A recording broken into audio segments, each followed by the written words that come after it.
माँ, मुझे तुमसे बात करनी है। देख सुशील, अगर तू फिर उस पायल के बारे में बात करने आया है तो कोई फायदा नहीं। अरे माँ, पर दिक्कत क्या है उसमें? मुझसे मत पूछ, मोहल्ले से जाकर पूछ।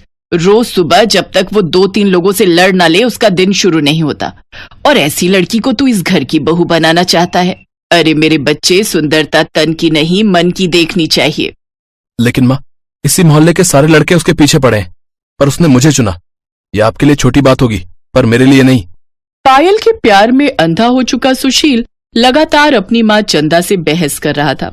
दरअसल जिस मोहल्ले में चंदा और सुशील रहते थे, उसी मोहल्ले में पायल नाम की एक बहुत ही सुंदर लड़की भी रहती थी। पर दिक्कत ये थी कि उसे अपनी सुंदरता पर बड़ा घमंड था। अपनी माँ के खिलाफ जाकर उसने कुछ ही दिनों बाद पायल से शादी कर ली। और फिर माँ, मैं जानता हूँ कि इस शादी से तुम खुश नहीं हो, लेकिन अब पायल इस घर की बहू बन चुकी है, तो तुम्हें इसे अपनाना ही होगा। बूढ़ी चंदा ने खुद को समझा लिया और फिर सच्चे दिल से पायल को अपनी बहू के रूप में स्वीकार भी कर लिया। पायल ने अपनी सास चंदा के पैर छुए और मन ही मन बोली, ये पहली और आखिरी बार तेरे पैर छू रही हूँ बुढ़िया। बस 1 महीने के अंदर तुझे इस घर से ना निकलवा दिया तो मेरा नाम भी पायल नहीं। अगले दिन सुबह पायल नहा धोकर तैयार हुई और शीशे के सामने मुस्कुराते हुए खुद से ही बातें कर रही थी। हाय ले पायल, तेरी जिंदगी तो अब सेट हो गई। तू जैसा चाहती थी बिल्कुल वैसा ही हुआ। तेरा पति बढ़िया कमाता है और तुझ पर लट्टू है बिल्कुल। रहने को इतना अच्छा घर मिल गया, ना बड़ा परिवार और ना काम की किचकिच। आहा, बस ये एक बुढ़िया है जिसे भी मैं जल्दी ठिकाने लगा दूंगी। शादी के अगले दिन से ही पायल ने अपना असली रंग दिखाना शुरू कर दिया। ओफो, ये कैसे पराठे बनाए बुढ़िया? इतनी उम्र हो गई, एक अच्छा पराठा बनाना भी नहीं सीखा अब तक। देखो तो जरा कितना तेल टपक रहा है। समझ गई। तू चाहती है कि मैं इन पराठों को खाकर मोटी हो जाऊं और फिर सुशील मुझसे प्यार करना छोड़ दे, है ना? यही सोच के रखा है ना बुढ़िया? नहीं बेटी, मैं भला ऐसा क्यों चाहूंगी। मैं कोई तेरी बेटी बेटी नहीं हूं, समझी? तू अपने काम से काम रख, और अगर मेरी बातें नहीं झेली जा रही हैं तो उठा अपना सामान और निकल जा इस घर से। वैसे भी मैं और सुशील तंग आ गए तुझे पालते पालते। उस दिन पायल ने अपनी हद पार कर दी थी। चंदा जानती थी कि उसका बेटा सुशील वही सुनेगा जो पायल उसे सुनाएगी, इसीलिए चुपचाप घर से निकल गई। रात होने को आई थी। बेचारी चंदा दर दर की ठोकरें खा रही थी। भूख के मारे उसका बुरा हाल था। तभी उसे एक ढाबा दिखाई दिया और फिर, सेठ जी, मुझे बहुत भूख लगी है, कुछ खाने को है क्या? बस ये कांजी वड़ा पाव ही बचा है, बोलो लगा दूं? हाँ, पर सेठ जी, मेरे पास पैसे नहीं हैं। अरे अगर पैसे नहीं है तो मुफ्त में थोड़े ही मिलेगा, पहले पैसे लेकर आओ। भूखी चंदा वहां से लौटने लगी। फिर कुछ सोचकर वो रुकी और सेठ के पास वापस गई। अब क्या हुआ? अब आप मुझे कांजी वड़ा दोगे तो बदले में मैं आपके ढाबे के बर्तन धो दूंगी। वैसे भी मेरा कांजी वड़ा कोई खरीदेगा तो नहीं। अच्छा मौका है, इसे कांजी वड़ा खिलाकर इससे सारे बर्तन धुलवा लेता हूँ। चलो फिर आ जाओ। अरे छोटू, ये जितना खाए उतना कांजी वड़ा दे दे इसे। और सुनो, कांजी वड़ा खाने के बाद वो जहां जितने बर्तन रखे हैं सबको अच्छे से धोना, ठीक है? जी सेठ जी। अब तो चंदा का ठिकाना वही ढाबा हो गया। चंदा उसी ढाबे में सुबह से शाम तक काम करती और बदले में सेठ उसे खाना दे देता। ये चंदा की अच्छी किस्मत ही थी शायद कि उसे कांजी वड़ा बनाना पहले से आता था, और उसने पहले निवाले में ही महसूस कर लिया कि ढाबे के कांजी वड़े में क्या दिक्कत है। वो अगले ही दिन से अपने 2 वक्त के खाने के बदले ढाबे के लिए बहुत अच्छा कांजी वड़ा बनाने लगी, जो लोगों को बहुत पसंद भी आने लगा। और फिर, सेठ जी, अब तो हर कोई आपका कांजी वड़ा पसंद कर रहा है, मुझे कुछ पगार मिल जाती तो। अरे कैसी पगार है? तुझे मुफ्त में खाना देता हूँ, वो कम है क्या? हाँ सेठ जी, लेकिन वो लोगों को आपके नहीं बल्कि मेरे बनाए हुए कांजी वड़े पसंद आ रहे हैं। लोग पहले उन्हें ही खाना चाहते हैं और आप उनसे अच्छा मुनाफा भी कमा रहे हैं। अब तो मुझे मेरी मेहनत का कुछ तो फल मिलना चाहिए। ऐसा है? अभी के अभी निकल यहाँ से। बढ़िया आई, तो जैसे फालतू कारीगर भरे पड़े हैं मेरे पास, समझी? क्या जमाना आ गया भाई। भूखी भिखारिन समझ के थोड़ी मदद क्या कर दी, ये तो सिर पर ही चढ़ने लगी। आज एक बार फिर चंदा की बेइज्जती हुई थी, लेकिन अब चंदा पहले जितनी कमजोर नहीं थी। वो समझ चुकी थी उसे खुद अपने लिए कुछ करना होगा। वो ढाबे से सीधा एक सुनार के पास गई और वहां उसने अपनी पायलें और कान के कुंडल बेच दिए। वहां से मिले पैसों से उस ठीक 3 दिनों के बाद उस ढाबे के सामने चंदा का अपना छोटा सा साइकिल ढाबा तैयार था, जिसके लिए उसने बड़ी मेहनत से कांजी वड़ा बनाया था। लोग तो पहले से ही उसके हाथों से बने कांजी वड़े के दीवाने थे, इसलिए ग्राहकों को उसके पास आने में देर नहीं लगी। और उस दिन के बाद से चंदा ने कभी पीछे मुड़कर नहीं देखा। साइकिल से ठेला और फिर एक अच्छा और बड़ा ढाबा खोलने में चंदा को चंद साल ही लगे। और फिर एक दिन, बहन मेरी मदद करो, बहुत भूख लगी है, पर बहन मेरे पास पैसे नहीं है, अब मेरी बहू ने मुझे घर से निकाल दिया है। उस औरत की बात सुनकर चंदा को वो सब याद आ गया जो उसने भुला दिया था। वो मुस्कुराई और उस बूढ़ी औरत से बोली, कोई बात नहीं बहन, पहले आराम से बैठकर खाना खाओ और फिर अपने लिए काम चुन लो मेरे ढाबे पर। और सुनो, काम के बदले खाना और पगार दोनों मिलेगा, तो अब सारी चिंताएं छोड़ दो। और सुनो, सबसे पहले ये कांजी वड़ा खाना, ये स्पेशल है मेरे ढाबे के।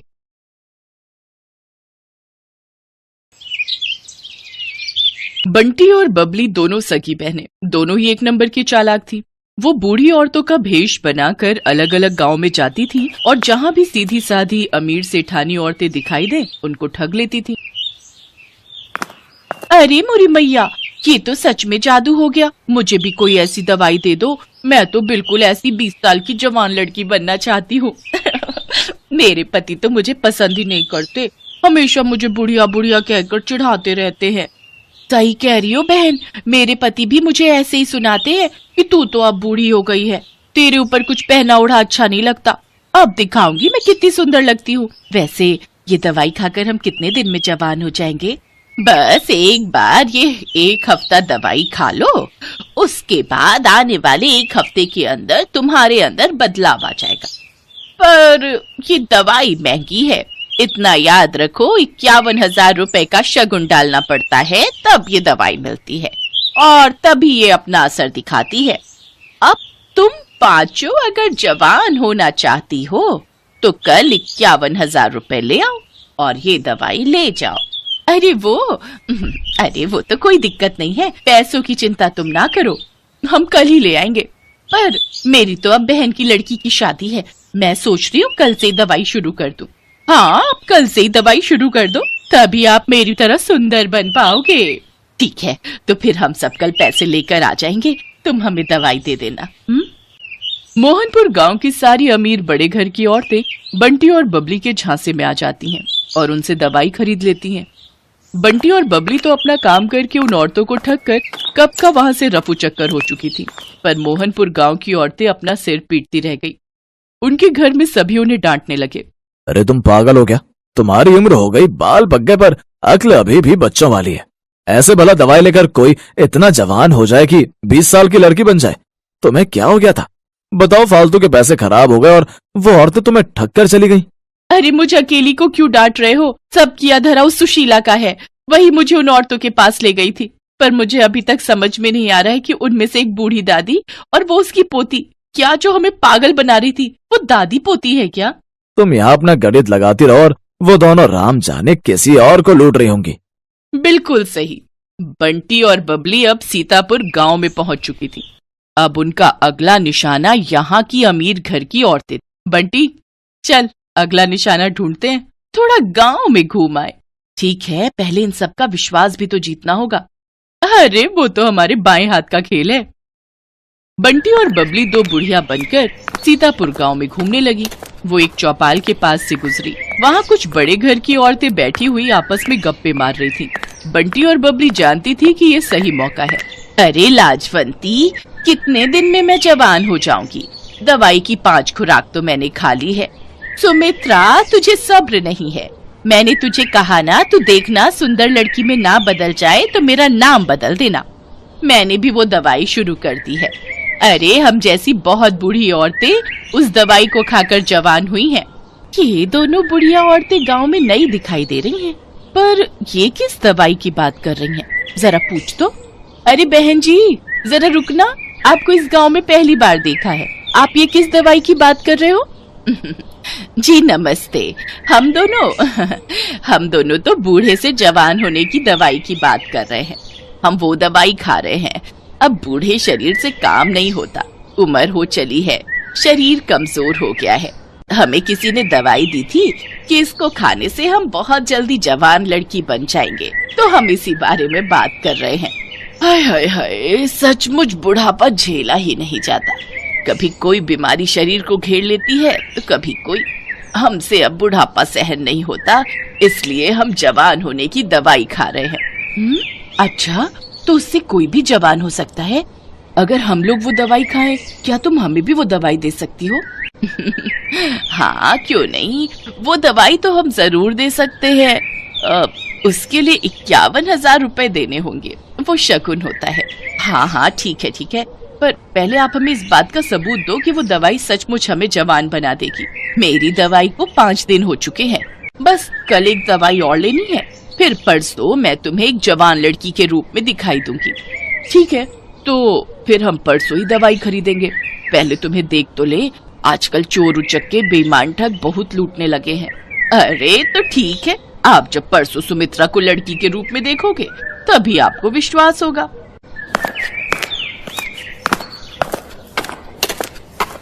यार बबली, अब कुछ दिनों के लिए बाहर घूमने चलेंगे, बस ये थोड़े और पैसे आ जाए। बहुत थक गई हूँ मैं ये बुढ़िया बन बनकर। ठीक है, बस ये काम हो जाए, फिर इस बार हम लंबी छुट्टियों पर चलेंगे। बंटी और बबली इस बार बहुत खुश थी, क्योंकि उनके पास इस बार बेईमानी के बहुत सारे पैसे जुड़ चुके थे। अगले दिन गांव की सारी अमीर घर की औरतें बंटी और बबली के पास दवाई लेने पहुंच जाती हैं। ये मेरी ननद है, कल ही दूसरे गांव से आई है। मैंने इसे भी आपके बारे में बताया, तो ये बोल रही है कि इसे भी वो दवाई चाहिए जिससे आप बूढ़े से जवान हो जाओ। वैसे आपकी दूसरी साथी कहाँ है? क्या वो जवान हो गई?